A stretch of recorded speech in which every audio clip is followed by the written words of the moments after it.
क्या आपने कभी सोचा है कि एक वक्त ऐसा भी था जब दुनिया का सबसे बड़ा इल्मी खजाना एक ही शहर में मौजूद था। एक ऐसा शहर जहां इल्म की रोशनी रात को भी बुझती नहीं थी। ये कहानी है द हाउस ऑफ विजडम की। ये किस्सा है उस दौर का जब बगदाद सिर्फ एक शहर नहीं था बल्कि दुनिया का दिल था। यहां बाजारों में सिर्फ तिजारत नहीं होती थी, यहां ख्यालात खरीदे और बेचे जाते थे। और इन्हीं गलियों में एक ऐसी जगह कायम हुई जिसने तारीख का रुख बदल दिया। इसे कहा जाता था बैतुल हिकमा, यानी हाउस ऑफ विजडम। ये कोई आम लाइब्रेरी नहीं थी, ये ख्वाब था, एक मिशन था, एक इनकलाब था। इस ख्वाब की बुनियाद रखी कैलिफ हारून रशीद ने और इसे उरूज तक पहुंचाया कैलिफ अल मामून ने। उन्होंने सिर्फ हुकूमत नहीं की बल्कि इल्म को ताकत बनाया।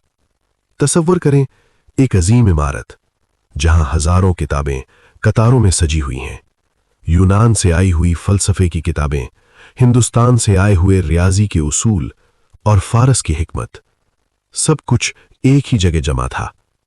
लेकिन सवाल यह है, यह सब क्यों हो रहा था? क्योंकि ये वो दौर था जब मुसलमान सिर्फ इल्म के तालिब नहीं थे बल्कि इल्म के खालिक थे। यहां एक अजीम तहरीक शुरू हुई, ट्रांसलेशन मूवमेंट। दुनिया भर की किताबों को अरबी जुबान में तर्जुमा किया गया। अरस्तु, अफलातून और बेशुमार फलसफियों के ख्यालात यहां नई जिंदगी पा रहे थे।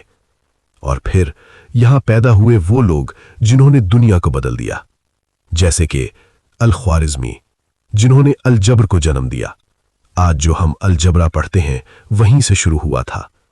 यहां सितारों का मुताला होता था, फलकियात की नई दुनिया दरियाफ्त हो रही थी। यहां डॉक्टर्स इंसानी जिस्म के राज खोल रहे थे।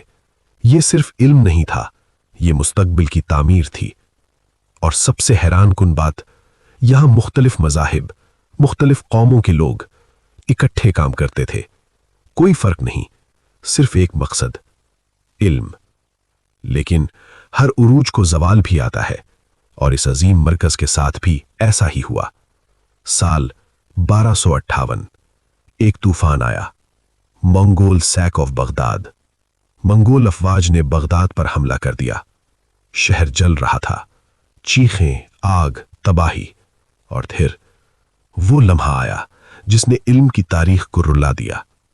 हाउस ऑफ विजडम तबाह कर दिया गया। हजारों किताबें दरियाए दजला में फेंक दी गईं।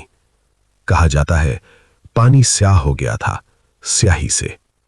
यह सिर्फ किताबों का नुकसान नहीं था, ये इंसानियत के इल्म का नुकसान था। लेकिन कहानियां कभी खत्म नहीं होती। हाउस ऑफ विजडम तो खत्म हो गया, मगर उसका इल्म आज भी जिंदा है। आज जो हम साइंस पढ़ते हैं, जो रियाजी इस्तेमाल करते हैं, उसकी जड़ें वहीं जाकर मिलती हैं। तो सवाल यह नहीं है कि हाउस ऑफ विजडम क्यों खत्म हुआ। सवाल यह है, क्या हम एक नया हाउस ऑफ विजडम बना सकते हैं? क्योंकि कौमें तलवार से नहीं, इल्म से जिंदा रहती हैं।